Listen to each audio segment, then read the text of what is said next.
Hello friends, कैसे हैं आप सभी? आशा करता हूँ बढ़िया होंगे। तो आज हम पर्यावरण से संबंधित कुछ इम्पोर्टेंट क्वेश्चन को डिस्कस करते हैं। देखिए, आगे आपका एसएससी 10+2 एमटीएस या फिर यूपी वीडियो हो या फिर फॉरेस्ट गार्ड हो यूपी का, तो उन सभी से यहाँ से क्वेश्चन जरूर बन सकते हैं। तो वीडियो को शुरू से लेकर लास्ट तक देखिएगा। ये चैनल पे आप नए हैं तो चैनल को सब्सक्राइब कीजिए। वीडियो पसंद आए वीडियो को लाइक कीजिए, शेयर कीजिए, कमेंट कीजिए। देखिए, जितने भी ये क्वेश्चन करवा रहा हूँ तो ये सब वन लाइनर हैं। चलिए वीडियो शुरू करते हैं। देखिए, पहला हमारा क्वेश्चन है कि जो पृथ्वी का सबसे बड़ा स्थायी पारिस्थितिक तंत्र है तो वो सामुद्रिक पारिस्थितिक तंत्र है। अगला हमारा क्वेश्चन है भारतीय वन्य जीव संस्थान ये कहाँ है? तो ये देहरादून उत्तराखंड राज्य में है। ये क्वेश्चन इंपॉर्टेंट है, कई एग्जामों में पूछा गया है। तो ये देहरादून उत्तराखंड में है वन्य जीव संस्थान।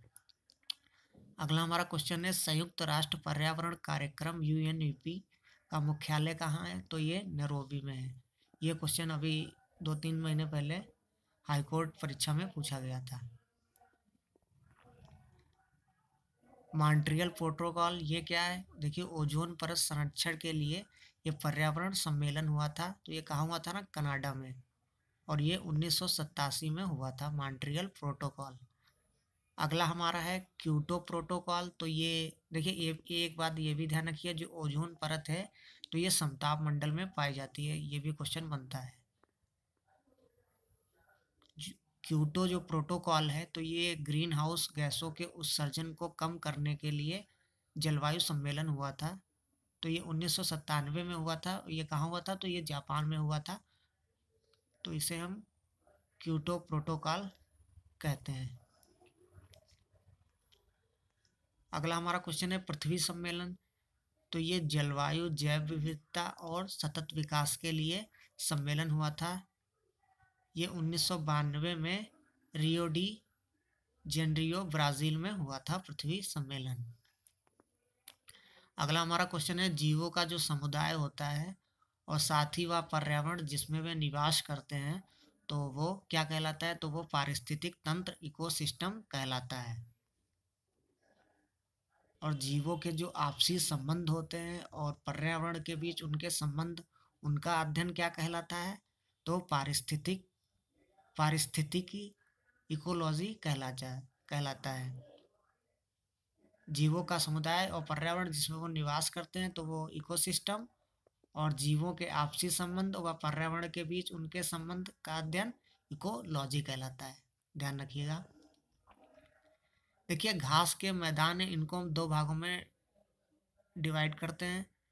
तो ये घास के मैदानों को अलग अलग देशों में अलग अलग नाम से जाना जाता है। तो पहला है हमारा कि उष्णकटिबंधीय घास भूमियाँ हैं। तो ये अफ्रीका महाद्वीप में इसे सवाना नाम से जानते हैं। ब्राज़ील में इसे कंपोज नाम से जानते हैं घास भूमि को। और वेनेजुएला और कोलंबिया में इसे हम लानोस नाम से जानते हैं। फिर अगली हमारी है शीतोष्ण कटिबंधीय घास भूमि। तो यूएसए और कनाडा में इसे हम पेरी नाम से जानते हैं। अर्जेंटीना में इसे हम पंपास नाम से जानते हैं। दक्षिण अफ्रीका में इसे हम वेल्ड नाम से जानते हैं। ऑस्ट्रेलिया में इसे हम डाउन्स नाम से जानते हैं। और एशिया में इसे एशिया या चीन इसमें इसे हम स्टेपी नाम से जानते हैं। देखिए, वृक्ष या जो झाड़ी होती हैं इनके समूह जो लवणीय जल को सहन करने की क्षमता रखते हैं तो उनको हम मैंग्रोव पारितंत्र कहते हैं। अब ये मैंग्रोव पारितंत्र ये कहाँ कहाँ पाए जाते हैं? तो ये भारत में सुंदरवन मतलब पश्चिमी बंगाल में पाए जाते हैं। और उड़ीसा में भीतरकनिका में पाए जाते हैं। अगला हमारा क्वेश्चन है रेड डाटा बुक ये क्या है? तो विलुप्त और संकटग्रस्त जो पशु पक्षी हैं या फिर पौधे हैं के बारे में जानकारी दी गई है इस रेड डाटा बुक में। ये भी कई बार पूछा गया है। अब आर्द्र भूमि पारितंत्र क्या है? देखिए, ये दलदली या फिर जल वाले क्षेत्र हैं जहाँ समुद्री या गैर समुद्री जल जमाव रहता है, तो उसे हम आर्द्रभूमि पारितंत्र कहते हैं।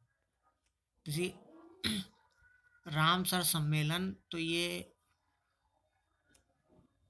1947 में आर्द्रभूमि के संरक्षण के लिए ईरान में कैस्पियन सागर के तट पर किया गया सम्मेलन है, तो इसे हम रामसर सम्मेलन कहा जाता है। विश्व जो आर्द्रभूमि दिवस है, तो ये 2 फरवरी को मनाया जाता है इसके संरक्षण के लिए। देखिए वीडियो पसंद आए, वीडियो को लाइक कीजिए। Thank you.